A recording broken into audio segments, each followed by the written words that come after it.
Part का नाम है समांतर श्रेणी।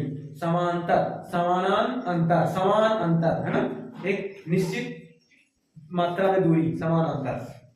अध्याय 5 समांतर श्रेणी। समांतर श्रेणी है क्या, इसकी थोड़ी सी जानकारी आप लोगों को दे देते हैं।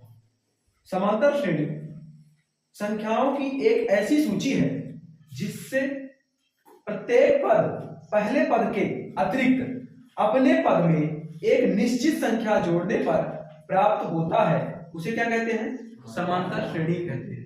देखो अब समांतर श्रेणी जो है एक निश्चित संख्या एपी का सर्वांतर, जो एपी होगा, जो सर्वांतर हो, बीच में जो दूरी है वो क्या कहलाती है, सर्वांतर कहलाती है। याद रखिए यह सर्वांतर जो सर्वांतर आएगा, जो डी डी डी का मान आएगा, चलो हम इसमें बताएंगे कि डी क्या है, ए क्या है ना, अभी डिटेल से बताएंगे आप लोगों को। तो क्या कहते हैं, समांतर श्रेणी, समांतर श्रेणी में जो सर्वांतर डी आता है वह धनात्मक, ऋणात्मक अथवा शून्य भी हो सकता है। ठीक है ना, कोई दिक्कत समस्या? तो चलो बताते हैं। ए बराबर क्या, प्रथम पद, डी बराबर सर्वांतर, एल बराबर अंतिम पद, एन बराबर पदों की संख्या, और ए एन बराबर यनमा पद। ठीक है, एस एन बराबर यन पदों का जोड़। ठीक है, हम आगे पढ़ेंगे तो बताएंगे और विस्तार से, पर अभी आप जान लो कि ये जो प्रतीक आपको मिलेंगे इस चैप्टर में पढ़ने में, तो ये ए का मतलब प्रथम पद, डी का मतलब सर्वांतर, एल बराबर अंतिम पद, एन बराबर पदों की संख्या, ए एन बराबर यनवा पद, और एस एन बराबर यन पदों का योग। चलो ठीक है ना, तो समांतर श्रेणी, तो चलो समांतर श्रेणी के कुछ एग्जांपल ले लेते हैं। जैसे कि इसमें कैसे प्रथम पद क्या होंगे और आपका डी क्या होगा, ये चीजें अभी मैं निकालना आपको थोड़ा सा बताता हूं। तो देखो सार अंतर, समांतर श्रेणी, समांतर श्रेणी में देखो 2 4 6 8 10 डैश डैश डैश डैश, इन दोनों संख्या, देखो इन दोनों संख्याओं के बीच कितना अंतर है, 2 का अंतर है। इसमें और इसमें कितना अंतर है, 2 का अंतर है। इसमें और इसमें 2, इसमें तो सार अंतर क्या हो जाएगा, डी बराबर, सार अंतर डी बराबर 2 हो जाएगा। एक निश्चित दूरी है, अगर इसका अगला पद पूछता है तो आप क्या बता पाओगे ना, यहाँ पे क्या आएगा, 12 आएगा, क्योंकि हमको सार अंतर पता है। समांतर श्रेणी में समान अंतर होते हैं। अगर मानो मैं यहाँ पे देता हूं 3 8 7 6 और डैश डैश डैश, तो इसके और इसके बीच कितना अंतर है, 5 का है, और इसके बीच, हाँ ठीक है यहाँ पे, और इसके बीच, ठीक है। तो देखो यहाँ पे 5 है, यहाँ पे -1 होगा भाई। देखो क्यों, क्योंकि A3 माइनस A2, तो A3 कितना है 7 माइनस A2 कितना है 8, बड़ी संख्या ऋणात्मक है ना, तो -1, यहाँ पे -1। अब देखो यहाँ पे -1 अंतर आ रहा है, और यहाँ पे +5 आ रहा है। सारा अंतर समान है, नहीं है, तो यह समांतर श्रेणी नहीं है। ठीक है ना, तो आपको अभी नीचे कुछ सवाल मिलेंगे, समांतर श्रेणी पहचानना होगा है कि नहीं है, वो बताना होगा। तो जिसका सार अंतर समान हो, डी समान हो, है ना, तो क्या होते हैं, समांतर श्रेणी में होते हैं। समांतर श्रेणी को इंग्लिश में क्या बोलते हैं, अरिथमेटिक प्रोग्रेशन, एपी, उसको शॉर्ट फॉर्म में बोलते हैं एपी। क्या बोलते हैं, ए से अरिथमेटिक, पी से प्रोग्रेशन, अरिथमेटिक प्रोग्रेशन। समांतर श्रेणी को इंग्लिश में क्या बोलते हैं, अरिथमेटिक प्रोग्रेशन। ठीक है, यहां तक बात समझ में आई? चलो इसको थोड़ा सा मिटा देते हैं, यहां तक आप लोग लिख लेना थोड़ा सा ना, थोड़ी छोटी छोटी जानकारियां हैं। चलो आगे बढ़ते हैं। 5 10 15 20 25, और यहां पे लिख लेते हैं 3 8 12 14 और 15। देखो इन दोनों के बीच कितना है, 5 का है, मतलब सार अंतर कितना है, 5 का, यहाँ भी 5 का, यहाँ भी 5 का, यहाँ भी 5 का, मतलब सार अंतर जो डी है सभी बराबर है, तो ये समांतर श्रेणी में होगा, यानी एपी होगा। और इसमें देखो क्या पहले है, 5 का है, यहाँ पे 5, और यहाँ पे 4, और यहाँ पे 2, और यहाँ पे 1। ये है सबका डी, इसमें देखो D1 D2 D3 निकालोगे तो सबका मान अलग अलग आएगा, है ना। जब अलग अलग आता है तो यह एपी में नहीं होगा, सिर्फ यही एपी में होगा। तो चलो, है ना, बात समझ में आ गई होगी। जिसका D1 D2 D3 निकालेंगे, अगर उसका सार अंतर समान आता है तो क्या होंगे, अतः हुआ एपी में है। अगर सार अंतर समान नहीं है तो एपी में नहीं है। एपी देखो सार अंतर डी, जो सार अंतर डी है उसका मान धनात्मक, ऋणात्मक अथवा शून्य भी हो सकता है, ठीक है ना, तीनों मान हो सकते हैं। डी सार अंतर जो डी है वो धनात्मक, ऋणात्मक, शून्य भी हो सकता है। कभी ऑब्जेक्टिव या खाली स्थान में पूछ सकता है ना, या एक शब्द पूछ ले।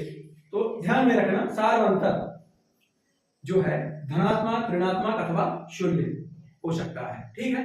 चलो प्रश्नावली में आते हैं। प्रश्नावली 5.1 5.1 पहला क्वेश्चन कहता है निम्नलिखित स्थितियों में से किन स्थितियों में संबद्ध संख्याओं की सूची एपी है और क्यों। चलो अभी इसमें बताना है एपी है तो क्यों है, एपी नहीं है तो क्यों नहीं है। चलो तो पहला क्वेश्चन है प्रत्येक किलोमीटर के बाद टैक्सी का किराया, जबकि प्रथम किलोमीटर के लिए किराया 15 रुपए और प्रत्येक अतिरिक्त किलोमीटर के लिए किराया 8 रुपए है। तो देखो समझो इसमें कहना क्या चाहता है क्वेश्चन, कहता है कि प्रथम किलोमीटर के लिए 15 रुपए किराया है। देखो यहाँ पे मैं मान लेता हूँ प्रथम किलो, तो प्रथम किलोमीटर के लिए कितने रुपए किराया है, 15 रुपए किराया है। अब बोलता है कि अगर अतिरिक्त आपको जाना है तो प्रति किलोमीटर के लिए 8 रुपए किराया ना, तो 8 रुपए किराया। तो देखो हमने माना कि अभी हमको यहाँ से 1 किलोमीटर की दूरी पे जाना है, ऑटो वाले से हमने बात की, है ना, तो उसने बोला कि 15 रुपए लगेंगे। फिर आपको लगा कि नहीं यार यहाँ से मेरा काम होने वाला नहीं, थोड़ा सा और आगे चला जाऊं तो वहां मेरी वस्तु जो है जो आप लेने गए हो वो मिल जाएगी। तो उसने बोला कि भैया मैं तो जा तो रहा हूं पर आपको 8 रुपए और लगेंगे, है ना, 8 रुपए और लगेंगे। तो मतलब क्या, 15 में 8 जोड़ दो उसको। अगर आप यहाँ पे उतर जाते हो, है ना, दूसरे किलोमीटर में, यानी दूसरे किलोमीटर में आप उतर जाते हो तो उसको कितने रुपए देना पड़ेगा, आपको 23 रुपए देना होगा। अगर वहां पे गए पता चला कि वहां भी वो वस्तु नहीं मिल रही है तो हम चले गए थोड़ा सा और आगे, तो वो बोलता है कि भैया आप तो आ गए 8 रुपए आपको और देना होगा। तो मतलब 23 में 8 और जोड़ दो, 23 + 8 31 रुपए, उसका बढ़ता ही जा रहा है ना पर किलोमीटर। अब देखो वो बोला भैया तुम बोले कि यार यहाँ भी नहीं मिल रहा है, वो बोला कि अच्छा तुम परेशान क्यों मेरे को, है, तो बोला कि नहीं अब लास्ट है, आप जाते रहना, मैं ऑटो चेंज कर दूंगा। नहीं बोला कि तुम बोले कि 8 रुपए तुमको तो मिल रहा है ना, तो चलो हाँ, बोला कि हाँ 8 रुपए तो मिल रहा है, चलो ठीक है। उसने बोला कि चलो ठीक है आगे बढ़ो, तो आप फिर उस आपसे 8 रुपए ले लिया तो 39 हो गए। बात समझ में आई यहाँ तक, है। तो पर किलोमीटर 8 रुपए बढ़ रहे हैं। फिर तुमको वहां सामान मिल जाता है कि नहीं मिलता, फिर आगे हम आगे की बात नहीं करते, पता नहीं क्या तुम सामान लेने गए थे, क्यों सुबह, है ना। चलो हम यहाँ पे हल करते हैं। पहले का हल, पहला हल लिखेंगे, दिया है, क्या दिया है, प्रथम किलोमीटर के लिए किराया दिया है, क्या दिया है भाई, प्रथम किलोमीटर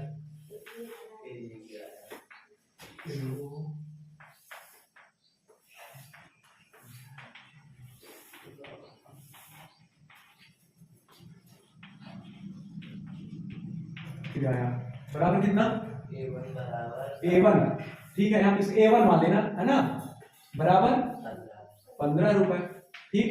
अब द्वितीय किलोमीटर के लिए लिख लेना, द्वितीय किलोमीटर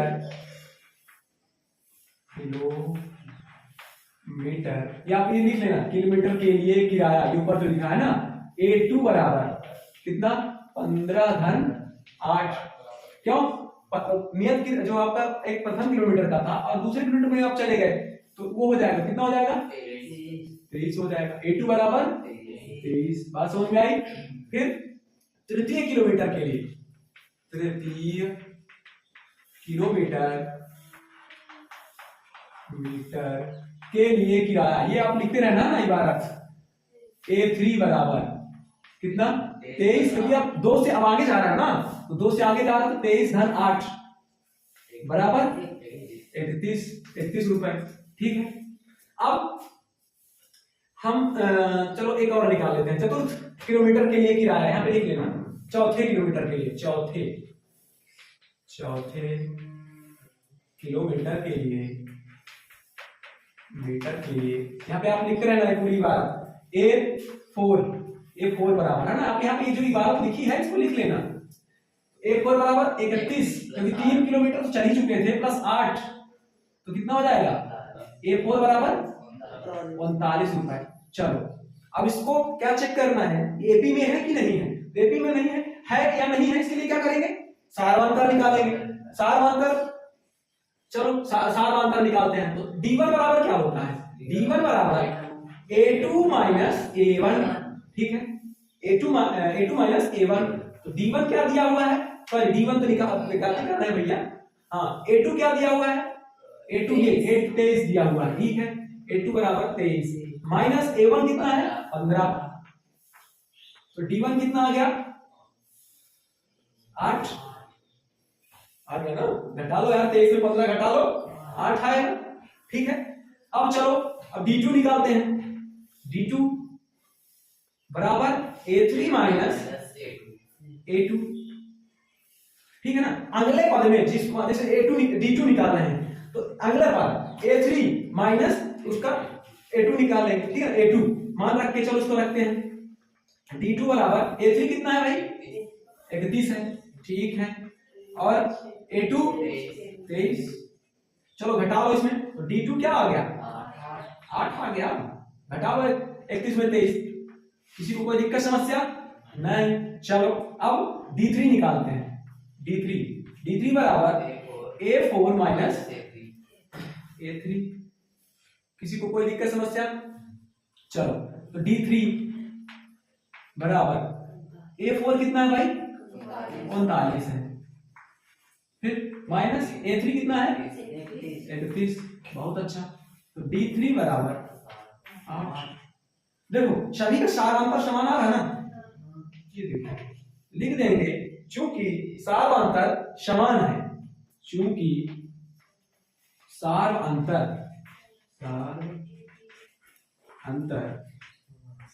समान है। वीडियो चल रहा है ना सिर्फ सार अंतर, इस अतः क्या होंगे ये? अतः यह एपी है। ठीक है ना, इसको एपी को क्या फुल फॉर्म है अभी बता चुके हैं, अरिथमेटिक प्रोग्रेशन। अतः यह अरिथमेटिक प्रोग्रेशन है। ठीक है ना, बन जाएंगे। चलो इसको लिख लो, दूसरा बताते हैं। चलो दूसरा बताते हैं। दूसरा क्वेश्चन क्या है? किसी बेलन में उपस्थित हवा की मात्रा जबकि वायु निकालने वाले पंप प्रत्येक बार बेलन की शेष हवा का 1/4 भाग 1/4 भाग निकाल देता है। इसमें चलो इसका एपी में है कि नहीं है निकाल लेते हैं। तो मान लेते हैं, माना बेलन में उपस्थित हवा की मात्रा, माना क्या मान लेते हैं? माना बेलन में उपस्थित क्या? उपस्थित हवा की मात्रा, हवा की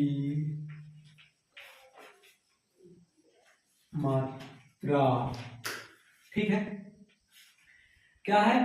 क्या मान लेते हैं? यक्स मान लेते हैं। उसमें माना बेलन में उपस्थित हवा की मात्रा यक्स है। ठीक है, पहली बार उससे उस जहां हवा निकलती है, ये मान लो बेलन तुम्हारा बना है। चलो बेलन बना देते हैं थोड़ा सा, ये यहाँ पे टोटी लगा देते हैं इसकी हवा निकालने के।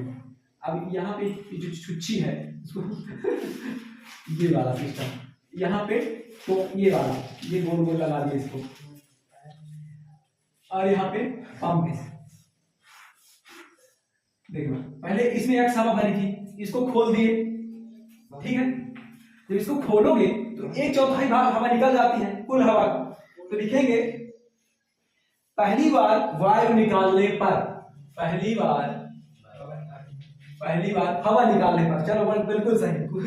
कौन बोला हवा निकालने पर? कुलदीप बहुत अच्छा। कुलदीप हवा निकालने पर लिख देते हैं, पहली बार हवा निकालने पर, हवा निकालने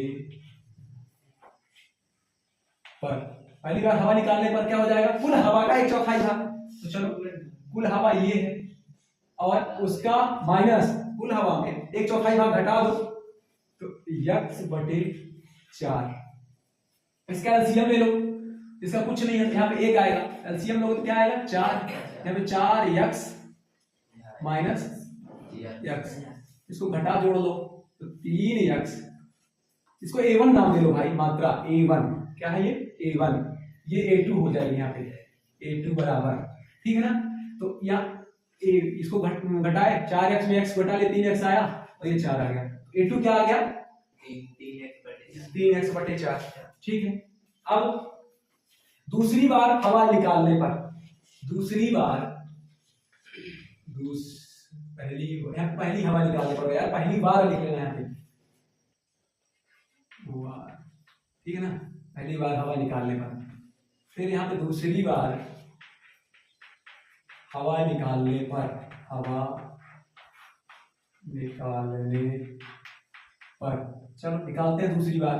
तो दूसरी बार हवा निकालने पर a3 आ जाएगा, तो जो कुल हवा थी a3 बराबर क्या हो जाएगा, कुल हवा 3x/4 माइनस 1/4, इस हवा कुल हवा का 1/4 भाग निकाल रहे हैं ना, तो चलो 3x/4। अब इसको कर लो जल्दी से, गुणा भाग जो हो रहा हो, क्या हो रहा है a3 बराबर 3x/4। अब इसका अंदर गुणा करा लो, कोष्टक खोलोगे तो गुणा हो जाएगा 3x/4 = 16। बात समझ में आई, ये इसका इसमें गुणा हो गया, 4 × 16 हो गया। अब इसको मिटा देते हैं, तुम्हारा बेलन वाला बना है उसको हटाओ। तो अब इसका एलसीएम ले लो, एलसीएम लोगों कितना आएगा, इसका एलसीएम लोग कितना आएगा 16 आएगा, निकाल लेना, एलसीएम लेते हैं, आप लोगों से सिखाए हैं भाई यार, पिछली क्लास में भी सीखे होंगे। तो देखो अब इसका इसमें 4 × 16 4 आया, इसमें गुणा करा दो, 4 क्या आई 12x माइनस 16 × 16 ऊपर गुणा करा दो 3x। अब इसको घटा दो तो कितना आ जाएगा 9x/16। ये हो गया a1x, a2 हो गया 3x/4, a3 हो गया 9x/16। चलो इसमें सार मात्रा निकाल लेते हैं, एपी में है कि नहीं है, तो यहाँ पे लिखेंगे d1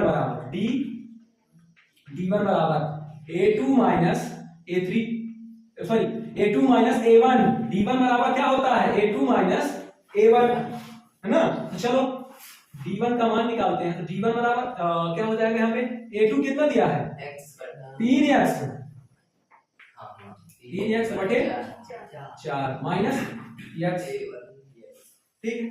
इसका एलसीएम ले लो, d1 बराबर एलसीएम 4 आया, इसका बटे कुछ नहीं है तो 1 है, 4 आया यहाँ पे, तो 4 × 4 1 को ऊपर गुणा कराओगे तो 3x ही आएगा। अब यहाँ पे 1 है, 4x हो जाएगा इधर, हो जाएगा कि नहीं हो जाएगा। अब इसको जोड़ घटा लो, तो d1 क्या आ गया, -4 है, ये धन 3 है, तो क्या हो जाएगा -x/4, ये d1 आ गया। अब चलो d2 निकाल लेते हैं, d2 बराबर d2 कहाँ है आपका, तो d2 बराबर क्या सूत्र हो जाएगा a3 माइनस a2, तो d2 बराबर a3 कितना है भाई 9x/16 माइनस 3x/4, a2 इतना है ना। चलो इसका एलसीएम ले लेते हैं, एलसीएम कितना आएगा बताओ जल्दी से, एलसीएम कितना आएगा, इन दोनों का एलसीएम कितना आएगा 16 आएगा, बोल दिया करो यार, तो 16 आया। चलो जब 16 आया तो 16 एकदम 16, 9x आ ही जाएगा, कोई दिक्कत समस्या नहीं, माइनस ये 4 × 16, तो 4 का ऊपर गुणा करा दो, 4 क्या आई 12x, जोड़ घटा दो तो ये -12x है, ये 9x है, धन का 9x है, तो घट जाएगा कितना है -3x/16। देखो d, अब इसमें d3 भी निकाल सकते थे पर नहीं, हम d1 निकाल लिए हैं और D1 कहाँ है, ये है आपका D1 और ये D2 है। क्या सार्व अंतर समान है, नहीं है, तो लिख देना चूंकि सार्व अंतर समान नहीं है, क्या नहीं है, समान नहीं है, अतः यह किसमें नहीं है, अर्थमेटिक प्रोग्रेशन यानी एपी में नहीं है। किसी को कोई दिक्कत समस्या बन जाएंगे, लिख लो इसको जल्दी से। चलो अब तीसरा नंबर बताते हैं। लिखा है प्रत्येक मीटर की खुदाई के बाद एक कुआं खोदने में आई लागत, जबकि प्रथम मीटर खुदाई की लागत 150 रुपए है और बाद में प्रत्येक मीटर खुदाई की लागत 50 बढ़ती जाती है। देखो एक कुआं खोदा गया, कुआं किस लिए होता है, तो पानी के लिए होता है, नहाने के लिए, कौन बार नहाने के लिए, तुम लोगों के लिए ऐसे ही होगा। चलो देखो ये प्रथम मीटर के लिए खुदाई का जो लागत लग रही है 150 रुपए मीटर लग रही है, कितने रुपए, 150 रुपए मीटर। तो जितनी गहराई तक जाता है तो 50 प्लस होता जाता है, कितना प्लस होता जाता है, 50। यहाँ भी गया तो 50 प्लस हो गया, यानी जितने मीटर गहरा नीचे खोदता जाता है उस प्लस 50 जाता जाता है। तो पहले मीटर में 150 रुपए, इधर 150, इधर में, इसमें भी जोड़ दो, इसमें भी, क्योंकि प्रथम मीटर तो लगेगा ही ना, उसमें पड़ता रहेगा। ये देखो, अब देखो ये वहां पहले प्रथम मीटर में खोदा तो 150 रुपए, दूसरे मीटर में खोदेगा कितने रुपए लेगा, 200 रुपए लेगा, फिर इसमें 250, फिर इसमें 300 और मान लो नीचे जाना है तो कितना, 350। अरे वाह शुभम, बहुत तुम कमाल के आदमी हो यार, है? आज क्या खा के आए हो, कुछ नहीं खा के आए, क्या खा के आए, चाय खा पहली बार सुना है कि चाय खाई जाती है, हमने सुना था कि चाय पी के आए। अच्छा चलो ठीक है, हो गया, सुनो हो गया, हल कर लो इसको, लिख देना। दिया है, क्या दिया है, प्रथम मीटर खुदाई की लागत 150 मीटर दिया है, लिख देना दिया है प्रथम मीटर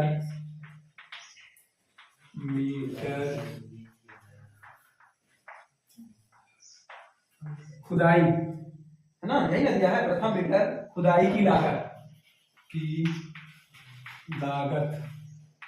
कितने रुपए दिया भैया, 150। इसको A1 मान लेना यार, A1 बराबर 150 रुपया, 150 रुपया देगा। ये डायलॉग सुने ना बाबू भाई मारता है चलो ठीक है। अब दूसरे मीटर के लिए, तो द्वितीय मीटर खुदाई के लिए यहाँ पे लिख लेना, क्या लिखोगे, क्या ऐसे सब जम जाए, बढ़िया लिखा दे तुमको। प्रथम मीटर की खुदाई की लागत A1 बराबर 150 मीटर, लिख लेना द्वितीय मीटर खुदाई के लिए, द्वितीय मीटर ये लिखते रहना बार बार, है ना, खुदाई की लागत, द्वितीय मीटर खुदाई की लागत A2 बराबर 150 प्लस 50, A2 कितना आ जाएगा, 200। बात समझ में आ रही है कहां से आ रहा है। चलो तृतीय मीटर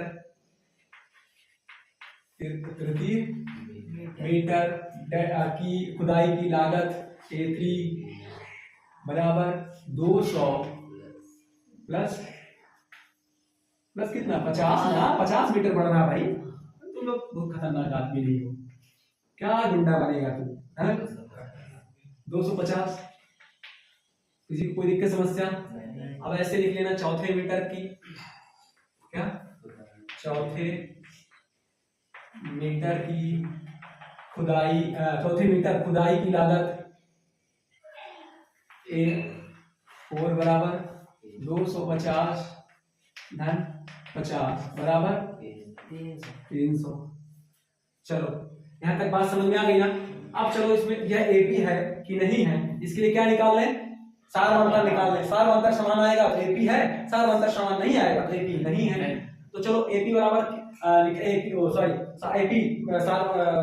यार कंफ्यूजन हो गया, AP है कि नहीं है, सार्वभौमता निकालते हैं। तो क्या निकालेंगे, D1 बराबर A2 माइनस A1।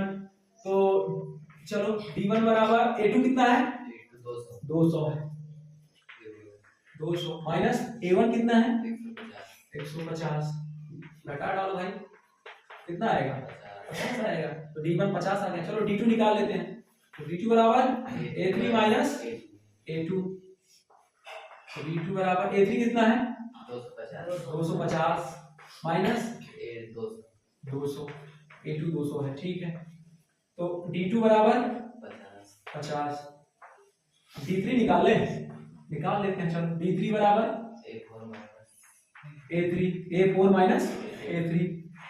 तो D3 बराबर A4 कितना है 300 माइनस A3 कितना है 250 है। चलो घटा लेते हैं।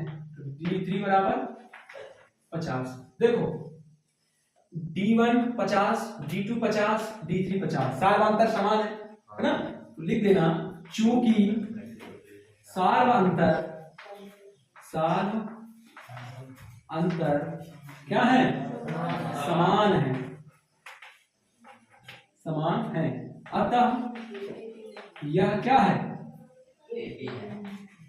एपी का फुल फॉर्म बताओ। बहुत अच्छा, अरिथमेटिक प्रोग्रेशन। ठीक है, किसी को कोई दिक्कत समस्या बन जाएगी ना, लिख लो जल्दी से फटाफट। आइए चौथा नंबर आपको हम बताते हैं।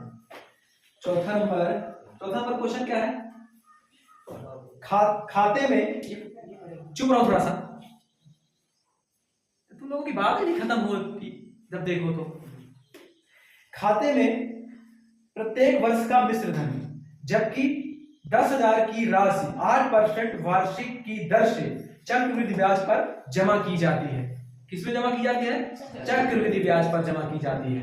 देखो लिखेंगे चौथे का हल। दिया है,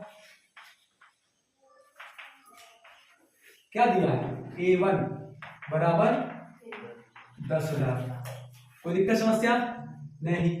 और क्या दी है, R दी है ना, दर R बराबर कितने 8%।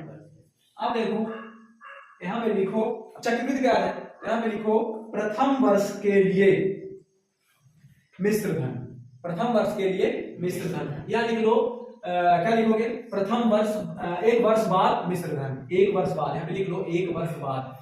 ये A1 निकल गया, A2 निकाल देंगे। तो चलो 1 वर्ष यहाँ पे लिख देना, 1 वर्ष बाद मिश्र धन बराबर, मिश्र धन बराबर क्या सूत्र होता है, पिछली क्लास में आप पढ़ चुके हो, होता है मिश्र धन बराबर P कोष्टक बंद 1 प्लस R बटे 100 घाते n।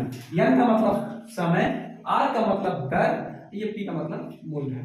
ठीक, ये प्रथम वर्ष के लिए मूलधन ये हो जाएगा 10,000। चलो इसमें हम इस सूत्र में यहाँ पे मान रख देते हैं इसको। हमको इसमें ये बताना है एपी है कि नहीं है, ये सूत्र ज्यादा इसमें डिटेल में मत जाए, हम जो इसमें लिख देते हैं यहाँ पे 10, यहाँ पे A2 लिख लेना, A2 बराबर 10,000 कितना, एक धन, R कितना है 8 बटे 100।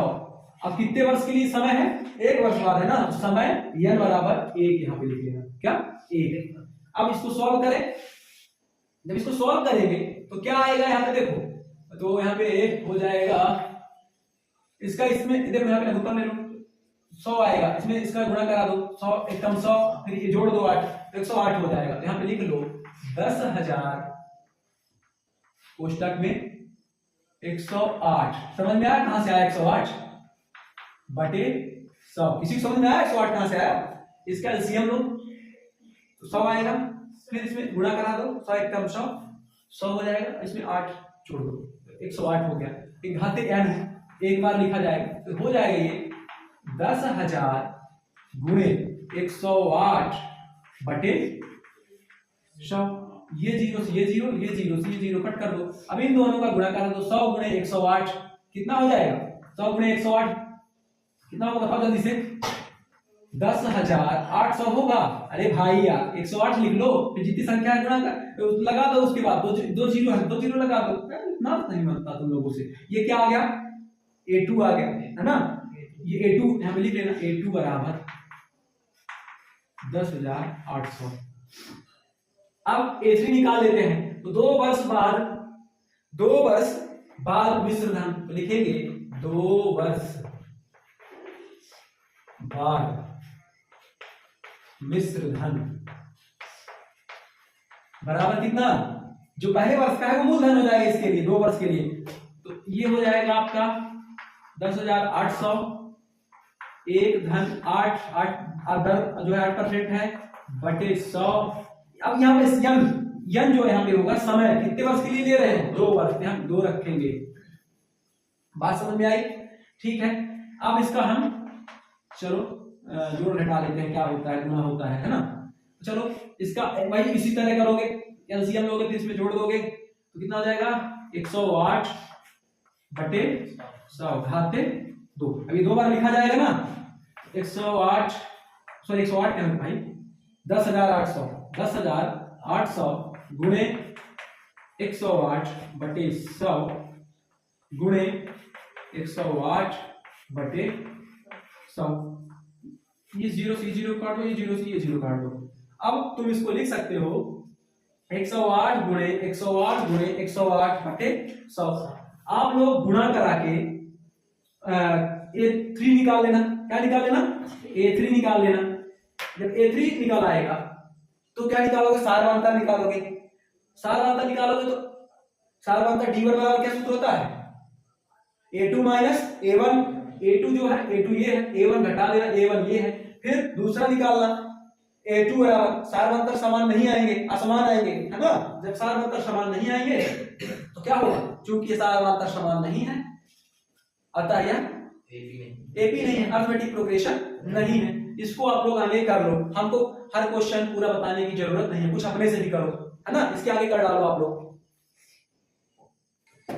चलो दूसरा नंबर पर आते हैं। दूसरा क्या दिया गया है, दी हुई एपी के प्रथम 4 पद लिखिए, जबकि प्रथम पद ए और सारवांतर डी निम्नलिखित है। इसमें देखो, इसमें प्रथम पद दिया है, सारवांतर दिया है। क्या निकालनी है, पद निकालने हैं, 4 पद निकालने हैं, A1 A2 A3 A4, ठीक है ना। तो चलो पहला निकालते हैं, पहले दूसरे का पहला। A बराबर क्या है, दूसरे का पहला बता रहे हैं, A बराबर 10 दिया है, और B बराबर क्या है 10। B का है को भाई, B कौन बोला,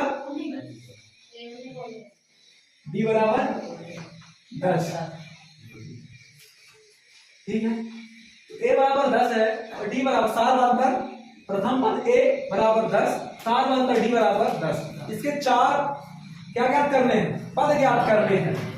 तो पद ज्ञात करने के लिए एक सूत्र भी होता है, सूत्र से भी ज्ञात करके दिखाते हैं, एक नॉर्मल तरीके से भी ज्ञात करके दिखाते हैं। तो देखो A1 बराबर सूत्र होता है A, A2 बराबर A गुणे A धन D,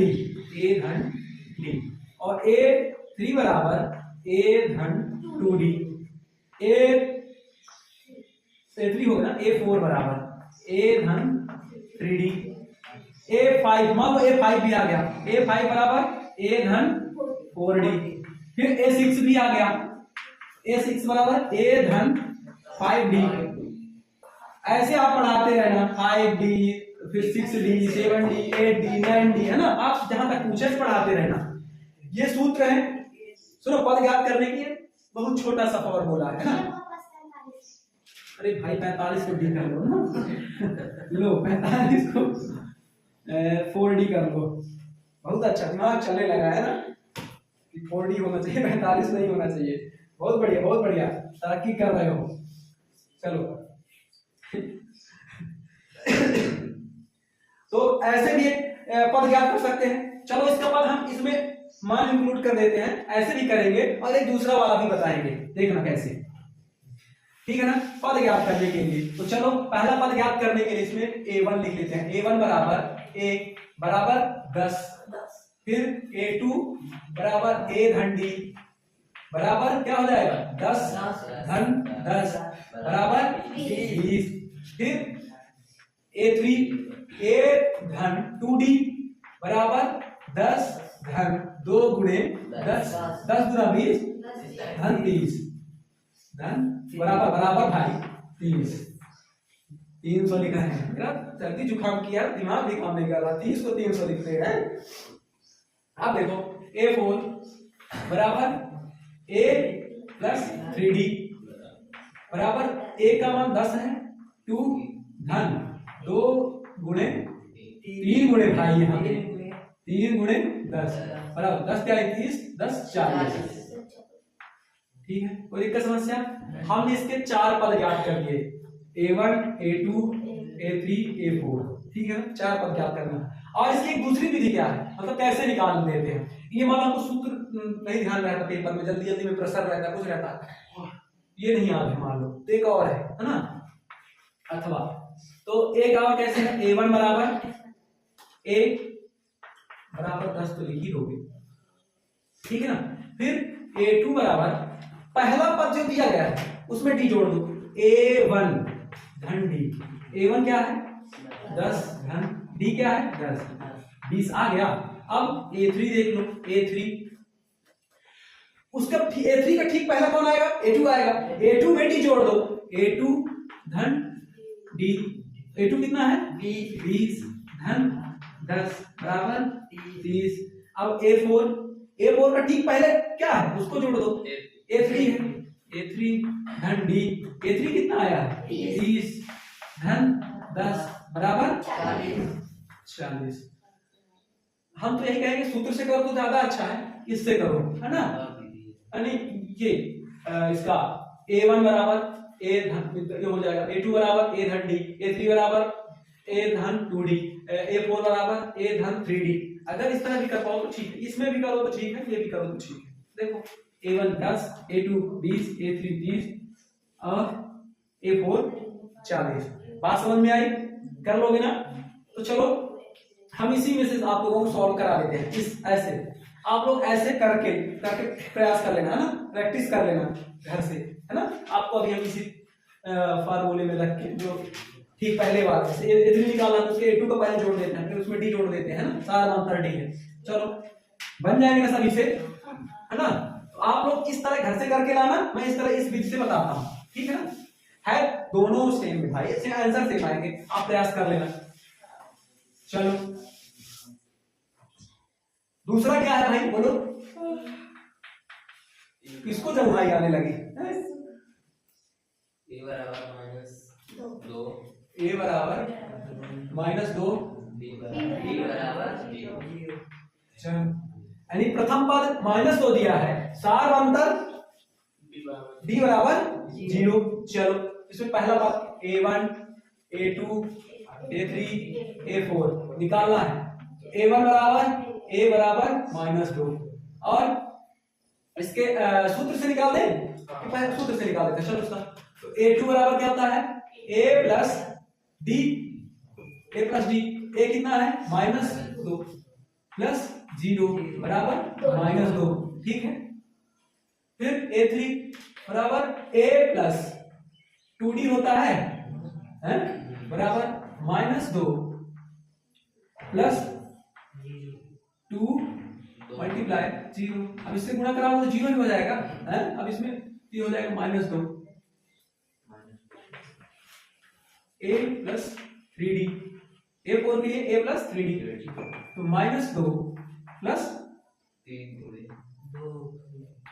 0 3 है ना, 3 यहाँ से सूत्र से D का मान 0 गुणा करा दो, 3 शून्य शून्य हो जाएगा, ये इधर 0 इसमें जोड़ कुछ वैल्यू ये हो जाएगा -2। बात समझ में आई, हमने निकाल लिया A1 A2 A3 A4। किसी को कोई दिक्कत समस्या? चलो अभी बन जाएगा ना सभी इसके आप क्वेश्चन जो है कर लोगे, घर से करके लाओगे। अगला बताएं, इसमें देखो सार प्रथम पद दिया है, सार अंतर भी दिया है, पद ज्ञात करना था। अब तीसरे में इसका जो तीसरा चौथा और पांचवा आप लोग घर से करके लाना, ठीक है ना। कोई किसी कोई दिक्कत समस्या नहीं। चलो अब तीसरे का पहला देखते हैं, तीसरा क्या कहता है। तीसरा क्वेश्चन कहता है, तीसरे का तीसरा पहले पढ़ो क्या कहता है। निम्नलिखित में से प्रत्येक एपी के लिए प्रथम पद तथा सार्वंतर लिखिए। अभी देखो ऊपर वाले में प्रश्न क्रमांक 2 में क्या था, प्रथम पद लिखा था और सार्वंतर दिया था, पद पूछ रहा था। पद पूछ रहा था ना A1 A2 A3 A4। अब इसमें क्या दिया है, A1 A2 A3 दिया है और प्रथम पद पूछता है, सारवांतर D पूछता है, ठीक है ना। तो चलो पद क्या दिया है, पहला बोलो भाई 3 कोमा 1 कोमा माइनस -1 कोमा -3 फिर डेड एड्रेस मतलब आगे की भी, है ना। देखो ये A1 हो गया, ये A2 हो गया, ये A3 हो गया, ये A4, बाकी आप कंटिन्यू, ठीक है ना। अब इसमें प्रथम पद, तो जो प्रथम पद जो पहले लिखा हो, ठीक है ना, A1, ये प्रथम पद क्या होगा इसका A। तो हम यही पूछा है प्रथम पद और सारवांतर लिखिए, तो प्रथम पद लिख देंगे, प्रथम पद A बराबर 3। किसी को कोई दिक्कत समस्या नहीं। फिर अब सारवांतर पूछता है, सारवांतर D बराबर क्वेश्चन मार्क। तो चलो सारवांतर D ज्ञात करने के लिए निकालते हैं। तो D1 बराबर क्या, A2 माइनस A1, ठीक है ना। तो D1 बराबर A2 कितना है भाई 1 है, माइनस A1 कितना है 3 है। तो D1 बराबर -3 में 1 घटा दो, घटा तो -2 आएगा, ठीक है ना। चलो अब D2 भी ज्ञात कर लेते हैं। D2 बराबर क्या सूत्र होता है, A3 माइनस A2। तो चलो ये A2 सॉरी D2, A3 कितना है -1 है और A2 कितना है 1, ये ऋण का ये भी ऋण का। तो D2 बराबर कितना हो जाएगा -2। अब हमको पता चल गया कि सारवांतर -2 है, पर चलो D3 भी निकाल लेते हैं, है ना, लगे हाथ D3 भी निकाल लेते हैं, 3 पदों तक निकालते हैं। तो D3 बराबर A4 माइनस A3। तो D3 बराबर A4 कितना है भाई -3 और ये माइनस क्या, ये माइनस आ गया, और A3 कितना है, A3 -1 है, चलो -1। अब D3 बराबर ये -3, अभी कोष्टक टूटेगा, बाहर कोष्टक के ऋण चिन्ह है, तो अंदर क्या चिन्ह हो जाएंगे, धन चिन्ह हो जाएंगे, बदल जाएंगे। अब बताओ D3 बराबर -2। तो हम इन सब से पता चल गया ना कि इसका क्या सारवांतर हो गया, तो 2 हो गया। तो -2 भाई, तो लिख देना सार अंतर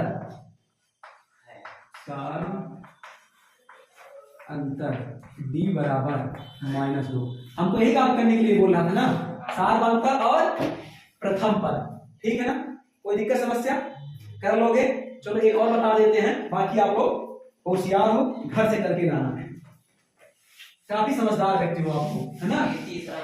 तीसरा बता दें, तीसरे का तीसरा, चलो तीसरे का तीसरा बता देते हैं। तीसरे का तीसरा 1/3 5/3 9/3 13/3 फिर ठीक है। अब इसका पहले प्रथम पद फिर सारवांतर। तो पहले प्रथम पद इसका क्या हो जाएगा बताओ, ये लिखा है प्रथम पद, इसको A1 A2 A3 A4, है ना, ऐसे लिखना, A के नीचे लिखना ऐसे, है ना, A4। ये नहीं कि तुम A1 ऐसे लिख लो, A2, है ना, A3, तुम लोग ऐसे भी लिखते हो, ये गलत हो जाएगा। ऐसे लिखना A1 A2 A3 A4 और आगे जो भी लिखना हो, है ना, इस तरह मत लिखना। कल कौन लिखा था इस तरह, कोई लिखा था, चलो हो गया। तो प्रथम पद A बराबर 1/3, ये आ गया। चलो प्रथम पद A बराबर, अब सारवांतर निकालना है, सारवांतर कितना है इनमें, तो D1 बराबर A2 माइनस A3, सॉरी भाई यार, ये तुम आज गलत बोल रहे हो, हैं, A2 माइनस A1, फिर D1 बराबर A2 कितना है 5/3, A1 कितना है 1/3, इसका एलसीएम लोगे 3 ही आएगा, तो 5 माइनस 1, तो D1 बराबर, इसको घटा दो कितना आ जाएगा, है 4/3, तो D1 कितना आ गया 4/3। चलो D2 निकाल लेते हैं। D2 बराबर A3 माइनस A2, तो D2 बराबर A3 कितना है 9/3 और A2 कितना है 5/3। चलो तो D2 बराबर इसका एलसीएम 3 आएगा, तो 9 माइनस 5, तो D2 बराबर 4/3। चलो D3 भी निकाल लेते हैं। D3 बराबर A4 माइनस A3। तुम लोगों को अभी तक नहीं याद हुआ ये, है? बोलते नहीं हो, कम से कम बोल तो दिया करो। तो D3 बराबर A4 कितना है 13/3 माइनस और A3 कितना है 9/3। तो D3 बराबर एलसीएम कितना आएगा 3, 13 माइनस 9, तो D3 बराबर कितना हो जाएगा 13 में 9 घटा दो 4/3। देखो सब में D1 4/3, D2 4/3 और D3 4/3, तो सार अंतर क्या हो जाएगा इसका? तो सार अंतर पूछा है ना, समान नहीं पूछा, एपी नहीं पूछा कि एपी है कि नहीं है। अब इसमें पूछा सार अंतर कितना होगा, तो लिख देना सार अंतर बराबर D बराबर कितना 4/3। ये हमने ज्ञात कर लिया। दो चीज पूछा इसमें, प्रथम पद और सार अंतर बन जाएंगे ना, किसी को कोई दिक्कत समस्या? चलो इसके कौन से बचे, दूसरा और चौथा आपको घर से कर लेना है ना, बन जाएंगे ना। अब तो नहीं बनाने पड़ेंगे इससे, प्रथम पद और सार अंतर निकालना अपने से कर लेना। चलो चौथे में आते हैं। चौथा नंबर क्या है, इसको लिखोगे अभी, है? लिख लो जल्दी से, हो गया। चलो चौथा नंबर बताते हैं। चौथा नंबर क्वेश्चन क्या है, निम्नलिखित में से कौन कौन एपी है? यदि कोई एपी है तो इसका सार अंतर ज्ञात कीजिए और इनके 3 और पद लिखिए। चलो जो एपी होगा पहले एपी पता करेंगे। कैसे पता करेंगे? D1 D2 सार अंतर निकालेंगे। सार अंतर समान है तो क्या होंगे, एपी होगा, अरिथमेटिक प्रोग्रेशन होगा, यानी समांतर श्रेणी है, ठीक है ना।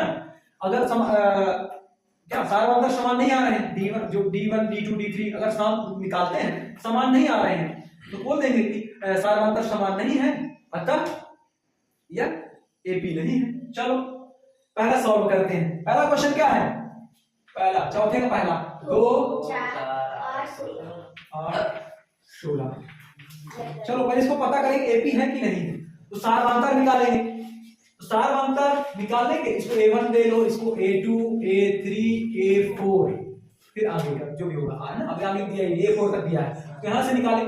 थोड़ा सुन लो यार। तो D1 बराबर A2 माइनस A1, तो D1 बराबर A2 कितना है 4, A1 कितना है, घटा दो कितना आता है माइनस का आएगा, 10 का आएगा। बड़ी संख्या धनात्मक है, ये छोटी संख्या ऋणात्मक है। अब D2 निकालते हैं। D2 बराबर A3 माइनस A4 है, A2। दिमाग खराब है तुम लोगों का, लगता है जुकाम हमें किया है, खराब तुम लोगों को किया है ना दिमाग। फिर D2 बराबर A3 कितना है 8 और A2 कितना है 4, तो D2 कितना आ गया 4। D3 भी निकाल लें। चलो D3 तीन पदों तक निकाल लेते हैं, है ना, D1 D2 D3। चलो कोई नहीं। D3 बराबर A4 माइनस A3, तो D3 बराबर A4 कितना है माइनस A3 कितना है 8, तो D3 बराबर 8। 16 में 8 घटा दोगे 8 आएगा। देखो D3 8 आया, D2 4 आया और D1 2 आया, क्या समान है? लिख देना, चूंकि सार अंतर समान नहीं है,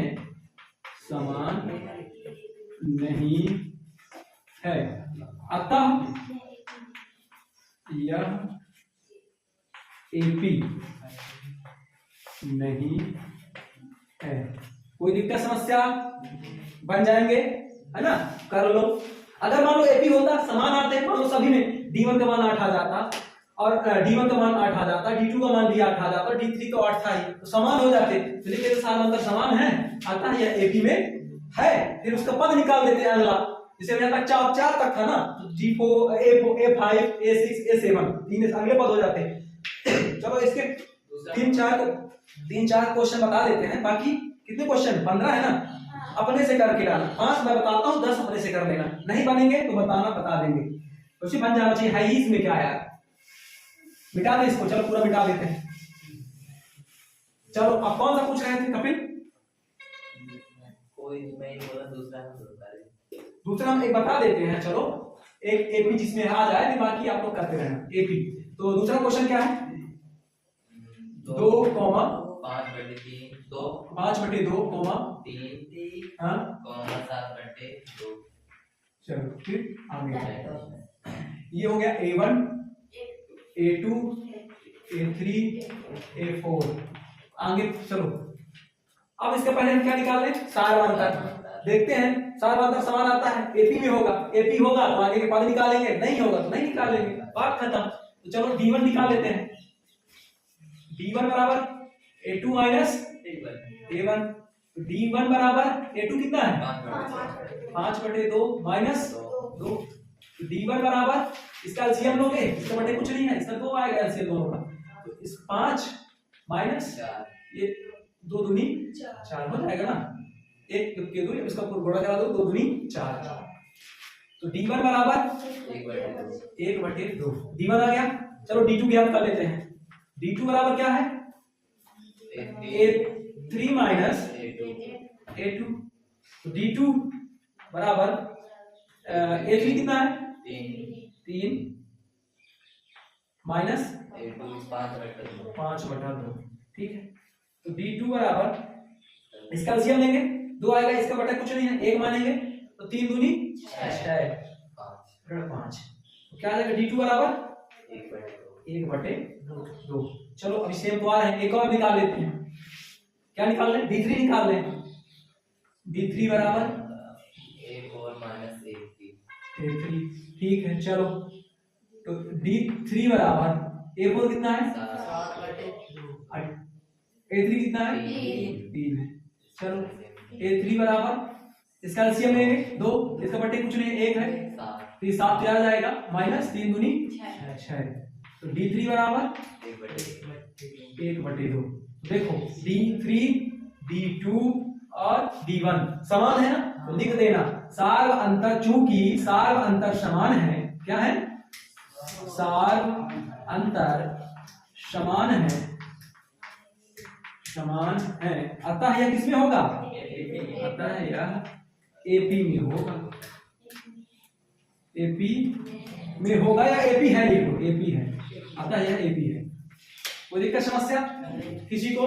चलो जब एपी है तो बोलता है ना क्वेश्चन, अगर सार्व अंतर ज्ञात कीजिए और इसके 3 पद भी ज्ञात कीजिए। जब सार्व अंतर समान है, एपी है, तो हम इसके अगले 3 पद ज्ञात करेंगे। तो अगला 3 पद कौन हो जाएगा? यहाँ पे A5 A6 और A7 3 पद और ज्ञात करने हैं। तो चलो अब पद ज्ञात करते हैं। अब क्या लिख लें? A5 बराबर क्या सूत्र लगा लें? कौन सा लगा लें? एक पहले वाला लगा लें कि पहले को जोड़ दो फिर उसमें, ताकि सूत्र वाला लगा लें, ये वाला A + 4D।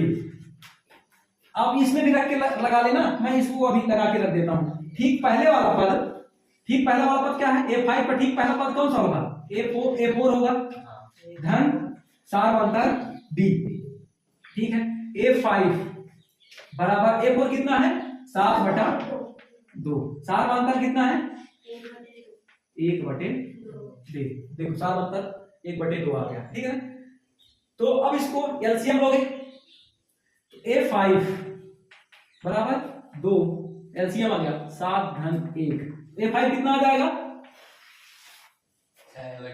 A5 बराबर इसको जोड़ दो, 7 1 8 8/2। ठीक है ना। अब इसी तरह A6 निकाल लेंगे। A6 बराबर A5 ठीक पहला वाला पद धन सार्वंतर D। A6 बराबर पहला वाला पद क्या है? A5 8/2 धन सार्वंतर। किसी को कोई दिक्कत समस्या? चलो A6 जोड़ दो, ये भाई कट जाएगा, जैसे 2 से कटता है ना, 2 चौको 8, 4 आएगा।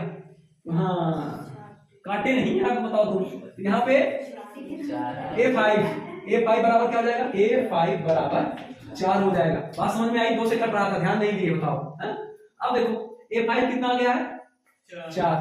अब ये धन 1/2। अब यहाँ पे आते हैं, पूरे का एलसीएम कितना आएगा?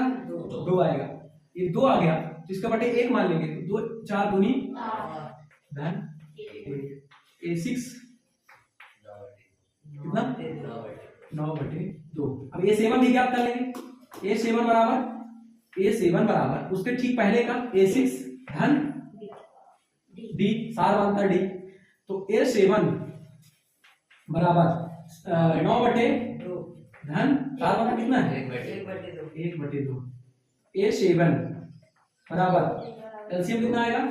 2, 9 धन 1।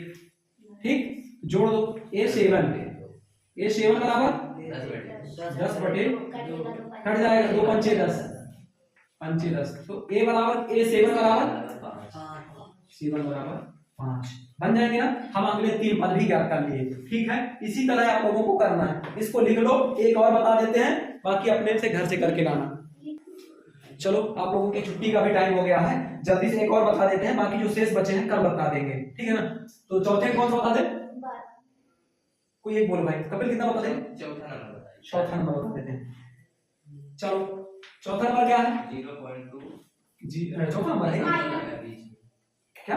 दशमलव लगा। अरे चौथा नंबर थोड़ी है भाई, छठवां नंबर है। अरे सॉरी, हाँ, छठवां नंबर क्या है? 0.2 हाँ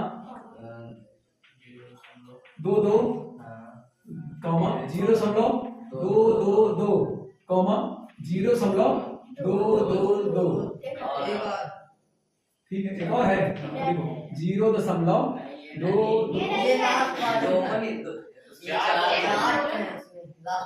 इसमें 4 है। अच्छा, हाँ बहुत अच्छा। ठीक है, चलो इसको सार वाला निकालते हैं, देखेंगे एपी में है कि नहीं है। एपी में अगर नहीं होगा तो क्या आगे के पद नहीं निकलेंगे। चलो देखते हैं इसको। A1 A2 A3 A4। ठीक है, D1 बराबर A2 माइनस A1। तो D1 बराबर A2 कितना है? 0.22 माइनस 0.2। A1 इतना है, तो चलो घटा देते हैं। देखो 0.22 में माइनस क्या करो? 0.2 कर दो, क्या हो जाएगा? 2 0, ये हो जाएगा 0.02। ठीक है ना? तो D1 आ जाएगा, D1 बराबर 0.02। ठीक, अब ऐसे D2 निकालेंगे। D2 क्या है? D2 बराबर A3 minus A3 minus A2। तो D2 बराबर A3 कितना है? 0.222। इसको ऐसे नहीं पढ़ेंगे 222, 0.22 पढ़ेंगे, है ना? 3 बार 2 2 माइनस 0.22। अब इसको भी घटा दो, तो D2 बराबर 0, इधर लास्ट वाला 2 तो रहेगा ही वाला, और ये 0 0 हो जाएगा 0.002। ठीक, अब D3 निकाल लेते हैं। A4 minus A3। तो D3 बराबर A4 कितना है? 0.222। ठीक है, अब A3 कितना है? 0.22। 3 बार 2 2। ठीक है ना? अब इसको घटा दोगे, देखो 0.2222 4 बार, मतलब 0.222। 3 बार घटा दोगे तो 2 बार 0 हो जाएंगे, है ना? क्या आ जाएगा? D3 0.0002। सार अंतर क्या समान आ रहा है? क्या है? देखो पहले का ये आ रहा है, ये दूसरे का आ रहा है D2, D3 ये आ रहा है। तो लिख देना, चूंकि सार अंतर समान नहीं है, सार अंतर समान नहीं है, क्या कर दोगे? समान नहीं है, तो क्या हो जाएगा? अतः क्या होगा? ये एपी में नहीं है, एपी, अतः यह एपी नहीं है, एपी नहीं है, क्या नहीं है, अर्थमेटिक प्रोग्रेशन नहीं है, ठीक है ना, एपी का फुल फॉर्म। ठीक है, आज का यही समाप्त करते हैं, ठीक है ना। और इसके बाकी शेष सवाल जो आपको बचे हैं आप लोग घर से करके लाना, ठीक है, नहीं बनेंगे तो कल बता देंगे। कोई दिक्कत समस्या?